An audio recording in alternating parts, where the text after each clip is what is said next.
When Malcolm X rose to national prominence in the 1950s and early 1960s, it was largely through his position as the national spokesman for the Nation of Islam, a religious movement led by Elijah Muhammad. The Nation of Islam (NOI) combined elements of traditional Islam with black nationalist teachings, and it had a clear, uncompromising message. White people were not just the oppressors of black Americans. They were, in the doctrine of the NOI, blue-eyed devils. This phrase, controversial and provocative, quickly became associated with Malcolm X, who delivered it not only with conviction, but with a rhetorical fire that made him impossible to ignore. At this stage of his life, Malcolm viewed white people as inherently evil, not as individuals, but as a collective force responsible for centuries of oppression, violence, and dehumanization against black people. His speeches reflected this worldview.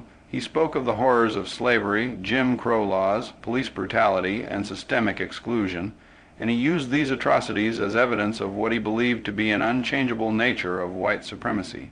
Unlike civil rights leaders who were advocating for integration and peaceful coexistence, Malcolm's position under the Nation of Islam was firmly separatist. He did not believe that black people could ever find justice or equality within a system built and maintained by white people. Instead, he advocated for complete separation, a nation within a nation where black people could govern themselves and control their own institutions.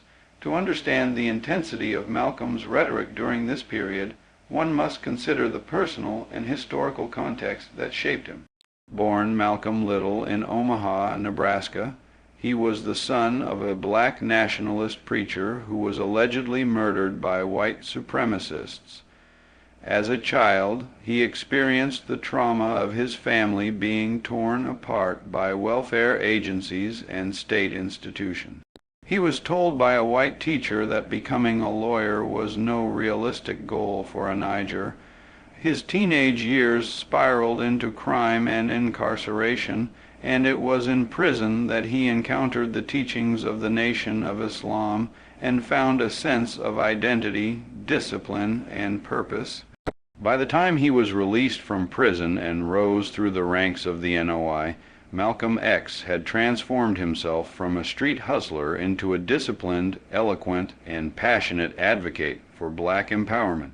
His speeches during this era were sharp, unapologetic, and deliberately provocative. He challenged white America to confront its role in centuries of racial violence. He called out liberals for their empty promises. He refused to pacify white audiences with language of forgiveness or slow progress.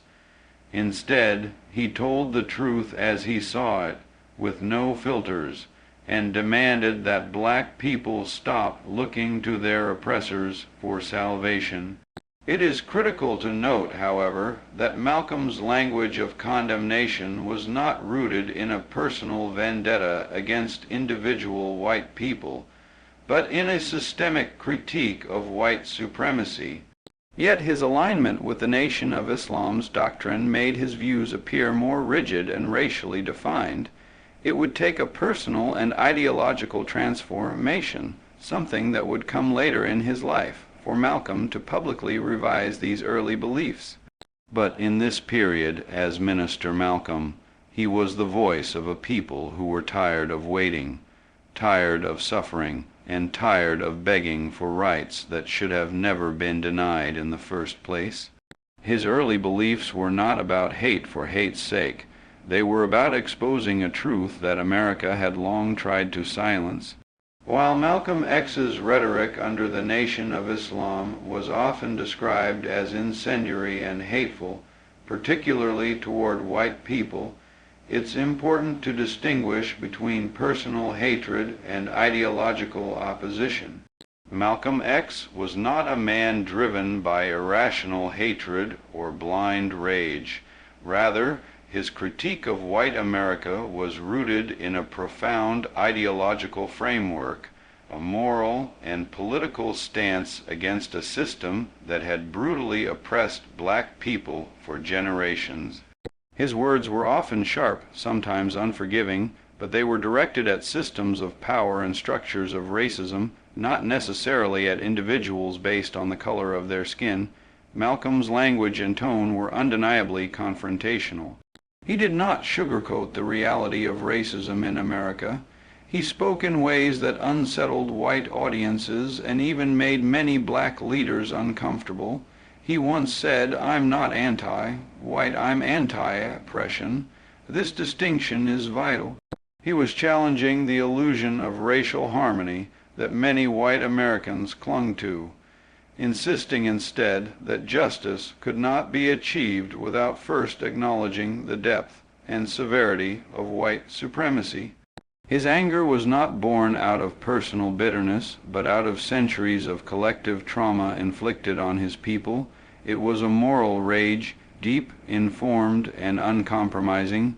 The media, politicians, and many critics at the time, however, were quick to label Malcolm X as a reverse racist, or someone consumed by racial hatred. This narrative ignored the fact that Malcolm X had no personal quarrel with individual white people. Rather, he viewed white society, in its historical and institutional totality, as guilty of ongoing crimes against black people. To Malcolm, the daily realities of police brutality, economic deprivation, and systemic injustice were not accidental or isolated. They were deliberate results of a racially rigged system. His condemnation of white people, therefore, was an indictment of whiteness as a social and political construct, not necessarily of every white person he encountered. It's also crucial to understand the strategic element of Malcolm's approach.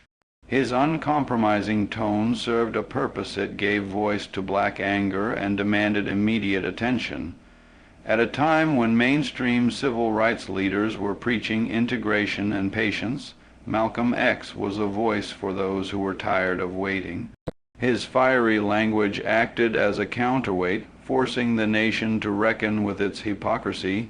Many of his so-called hateful remarks were, in fact, brutally honest reflections of how millions of black Americans felt. And while his words may have made people uncomfortable, they were never empty threats. They were grounded in the lived experiences of systemic oppression. As Malcolm matured, even during his years with the Nation of Islam, there were signs that he was beginning to wrestle with the limitations of a purely racial analysis. He had white reporters he respected. He engaged in debates with white intellectuals, and he often clarified that he did not advocate violence unless it was in self-defense. His issue was not skin color, but power dynamics. He believed black people needed to free themselves without relying on white society, but he never closed the door entirely on future alliances, provided they were based on mutual respect and truth. So while the perception of Malcolm X as a man who hated white people became popularized, especially in white media, it was a misleading simplification. What Malcolm hated was oppression. What he opposed was the historical and ongoing exploitation of black people by a white-dominated power structure. His words were not rooted in personal animus, but in a deep political consciousness. And as his views evolved, that distinction between personal feelings and ideological clarity would become even more apparent, especially after his departure from the Nation of Islam and his transformative pilgrimage to Mecca. In 1964, Malcolm X made a bold and irreversible decision that would change the course of his life and legacy. He officially broke ties with the Nation of Islam. This moment was more than just a departure from a religious organization. It was a spiritual, ideological, and personal turning point. The split revealed the beginning of Malcolm's transformation into a more globally minded thinker, someone who was no longer bound by the strict racial doctrines of the Nation of Islam, but instead open to a broader vision of justice, solidarity, and truth. For years, Malcolm had been the most visible and dynamic representative of the Nation of Islam. As Minister Malcolm, he was a disciplined and charismatic figure who delivered Elijah Muhammad's teachings with unmatched clarity and fire. Under his leadership, the organization grew rapidly, gaining national and international attention. However, despite his loyalty and relentless work, tensions between Malcolm and the nation's leadership began to grow. Some of the friction stemmed from the jealousy Malcolm's visibility provoked among other members. His popularity was soaring, and many in the nation feared he was becoming too powerful, too independent of Elijah Muhammad's authority. But the deeper fracture came from a growing disillusionment with the internal contradictions and moral failings he observed within the nation, particularly in its leadership. One of the major catalysts was Malcolm's discovery that Elijah Muhammad, whom he had once regarded as a divine figure, had engaged in secret affairs with several young Nation of Islam secretaries, fathering multiple children. These actions not only betrayed the strict moral code Elijah publicly preached, but also shattered Malcolm's trust and reverence for the man he had once called his spiritual father. To someone as principled and disciplined as Malcolm, this was not a private failing. It was a moral crisis that shook him to his core. At the same time, Malcolm was increasingly frustrated by the nation's refusal to engage with the broader civil rights movement. While other black leaders were marching, organizing, and risking their lives on the front lines of change, the Nation of Islam remained largely passive, emphasizing moral reform and separatism rather than direct political action. Malcolm, who had always been politically astute and deeply moved by the suffering of his people, began to feel stifled by the organization's rigid boundaries. He wanted to fight for black liberation on a broader stage, to speak out on events beyond the scope allowed by nation doctrine. The final breaking point came in the aftermath of President John F. Kennedy's assassination in November 1963, when Malcolm made a comment that the assassination was a case of the chickens coming home to roost. The backlash was immediate and severe. Though he had simply applied a consistent logic, that violence begets violence, his remark was seen as deeply insensitive by the press and the public. The Nation of Islam used the controversy as a pretext to silence Malcolm, suspending him from public speaking for 90 days. In truth, the leadership had long sought to curtail his independence, and this moment gave them the justification. In March 1964, Malcolm X announced that he was leaving the Nation of Islam to form his own organization. He made it clear that while he still believed in Islam, he could no longer align himself with the nation's hypocrisy and narrow racial teachings. This marked the beginning of a new chapter, one where Malcolm would embrace a more orthodox understanding of Islam, open his heart and mind to allies of all races, and begin constructing a vision of black liberation that was both international and humanistic in scope.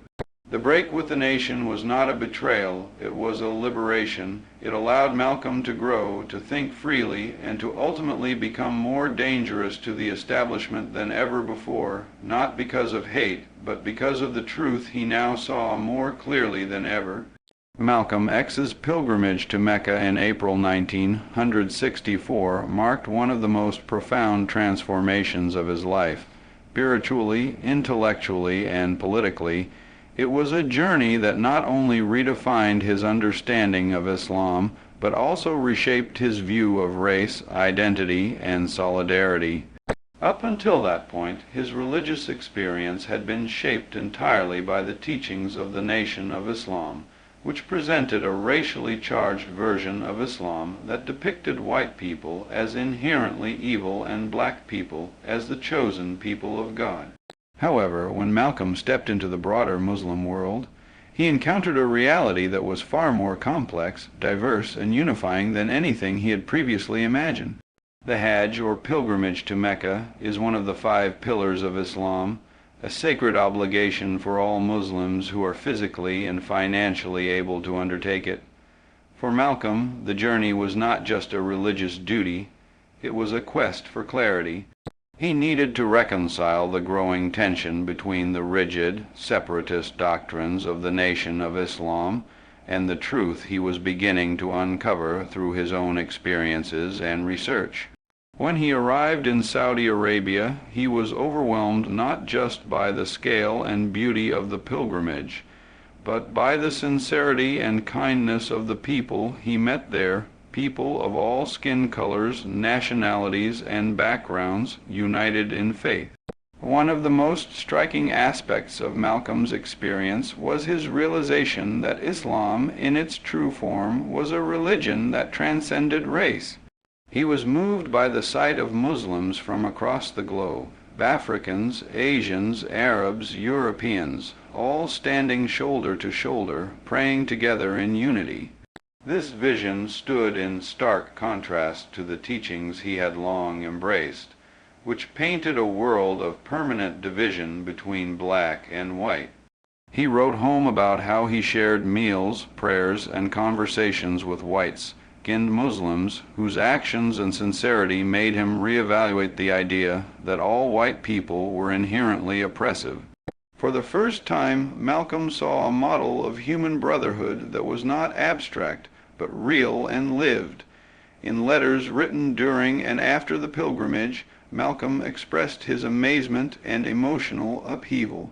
He spoke of how the experience had opened his eyes to the possibility that racism was not an inevitable human condition, but a societal disease, one that could be cured through a deeper commitment to justice, truth, and faith.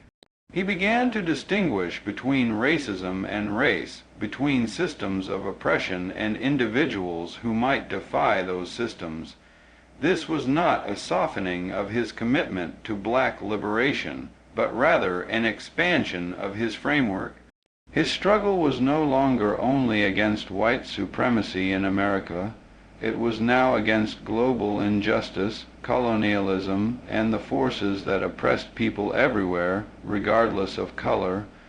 Upon returning to the United States, Malcolm publicly acknowledged this transformation. He adopted the name El-Hajj Malik El-Shabazz and began to preach a more inclusive, orthodox form of Islam. His speeches reflected a growing belief in human rights rather than just civil rights. He still condemned racism in the harshest terms, but he now made it clear that his enemy was not white skin, but white supremacy. His newfound clarity allowed him to reach people he had never reached before, black Muslims outside the nation, African nationalists, and even progressive white allies who shared his commitment to justice. The pilgrimage did not strip Malcolm of his militancy. It gave it moral depth and global context. He returned not with a message of submission, but with a more refined and inclusive vision of revolution. The transformation he underwent in Mecca did not dilute his voice, it amplified it.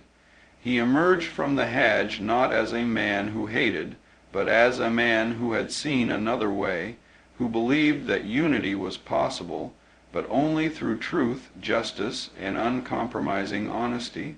Following his pilgrimage to Mecca and the profound transformation it triggered in him, Malcolm X began to articulate a broader, more global vision for black liberation, one that was rooted not merely in civil rights but in human rights. This shift in perspective represented a deep evolution in his thinking. No longer content with fighting racism solely within the framework of American democracy, Malcolm began to understand the struggle of African Americans as part of a larger global fight against colonialism, imperialism, and oppression in all its forms. His focus expanded beyond the racial binary of black and white in the United States to a worldwide movement for justice and dignity for oppressed peoples everywhere. Malcolm had come to see that civil rights, as defined in the American context, were limited by the very legal and political structures that had historically denied those rights to black people. Civil rights were granted and controlled by the U.S. government and thus could be retracted, denied, or delayed. Human rights, on the other hand, were universal. They were not confined by national borders or subject to the whims of local laws. By framing the Black American struggle as a human rights issue, Malcolm sought to take it beyond the jurisdiction of American courts and into the international arena, where the United States could be held accountable before the world. This strategic shift had immense implications. Malcolm began speaking not just to black audiences in America, but to African leaders, Muslim scholars, Caribbean revolutionaries, and anti-colonial thinkers across the globe. He saw the connections between the police brutality in Harlem, the apartheid regime in South Africa, the war in Vietnam, and the colonial exploitation of African nations. He understood that the same forces of greed, domination, and racism operated across continents under different names and guises. The suffering of black people in America was part of a global pattern of exploitation and dehumanization, and to fight it effectively, black Americans would need allies and solidarity from people of conscience around the world. In 1964, shortly after his return from Africa and the Middle East, Malcolm founded the Organization of Afro-American Unity, OAU, modeled after the Organization of African Unity. The OAU aimed to build political, economic, and cultural unity among people of African descent worldwide. He wanted to bring the case of American racism before the United Nations, accusing the United States government of human rights violations against its own citizens. This was a radical departure from the tactics of most civil rights leaders who were trying to work within the American legal and political system. Malcolm was effectively internationalizing the struggle, framing it as part of a much larger fight against colonial and neocolonial domination. Malcolm's speeches from this period reflect this expansive new worldview. He still spoke passionately about the oppression faced by black Americans, but he now linked it to the struggles of Algerians, Palestinians, South Africans, and others resisting imperial control. He emphasized the need for self-determination, not just integration. He believed that true freedom would not come through pleading or protesting within a corrupt system, but through the global solidarity of oppressed people demanding justice on their own terms. This shift did not make Malcolm less committed to the cause. It made him more dangerous to the status quo. He was no longer just a local activist or a militant figure in a national debate. He had become an international voice of resistance. He was building bridges across racial, religious, and national lines, forming alliances that challenged the narrative of American moral superiority during the Cold War. His voice carried beyond the borders of the United States, and that made him a threat not only to white supremacists, but also to those in power who benefited from global inequality. Malcolm X's move from civil rights to human rights was a visionary leap. It signaled his understanding that the fight for black liberation in America was not an isolated struggle, but part of a vast, interconnected battle for dignity, freedom, and justice everywhere. It showed that while his tactics evolved, his core mission remained the same: to speak truth to power and to demand liberation for all who were oppressed. After his pilgrimage to Mecca and the ideological transformation that followed, Malcolm X began to make a series of new and significant public statements regarding white people and the role of white allies in the struggle for black liberation. These statements marked a stark departure from the rigid racial separatism he had once preached while serving as a minister for the Nation of Islam, where he had once categorically dismissed the possibility of any white individual playing a positive role in the fight against racism. He now began to speak in more nuanced, inclusive terms. without compromising his core beliefs about black self-determination and the urgency of justice. Before 1964, Malcolm's public position had been clear and unwavering. White people, as a collective, were inherently racist and could not be trusted to genuinely support black liberation. He had consistently rejected integrationist strategies and dismissed the participation of white liberals in civil rights organizing as naive at best and counterproductive at worst.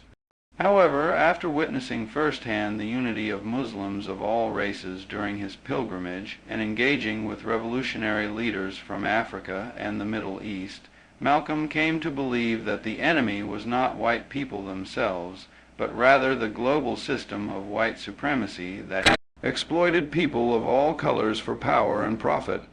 Upon returning to the United States, Malcolm began refining his language. He still spoke critically of systemic racism and warned against the superficial support often given by white liberals, but he was now willing to acknowledge that not all white individuals were enemies of justice.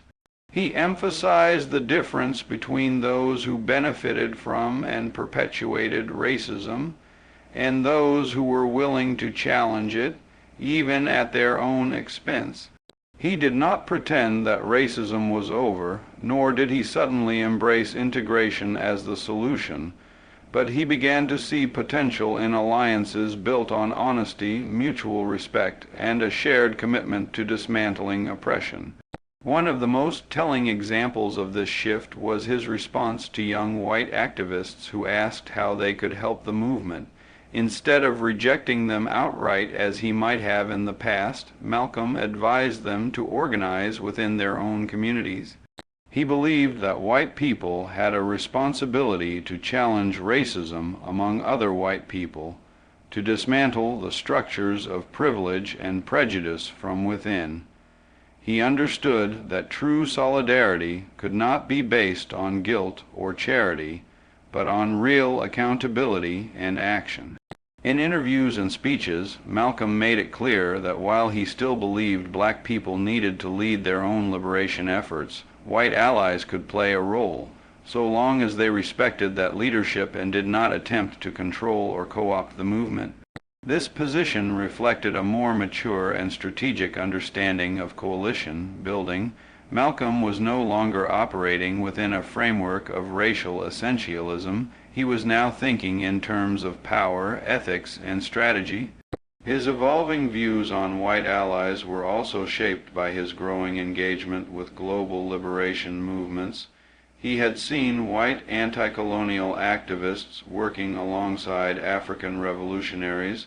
He had met white Muslims in Mecca whose faith and humility had deeply impressed him. These experiences complicated his earlier world view and compelled him to rethink the binary oppositions that had once defined his rhetoric. He realized that liberation required a complex and unified front, one that could include people of all backgrounds, so long as they were sincere and committed.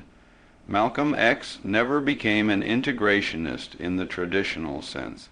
He did not forget the deep roots of racism in American society or the betrayal black people had suffered at the hands of white institutions, but he no longer saw race as the only lens through which to view human character or political potential. His new public statements about white allies demonstrated a powerful blend of realism and hope. He remained uncompromising in his fight against white supremacy, but he now envisioned a future in which people of all races, united by shared values and a common struggle, could work together to build a just world. The misconception that Malcolm X hated white people persists largely because of the enduring influence of selective memory, media framing, and the oversimplification of a complex figure into a one-dimensional caricature. Malcolm X was a man of evolving ideas and profound intellectual growth, but many people still associate him only with the early, more militant phase of his public life, particularly his time as a minister in the Nation of Islam. During that period, his fiery speeches often included condemnations of white America and its historical and ongoing role in the oppression of black people.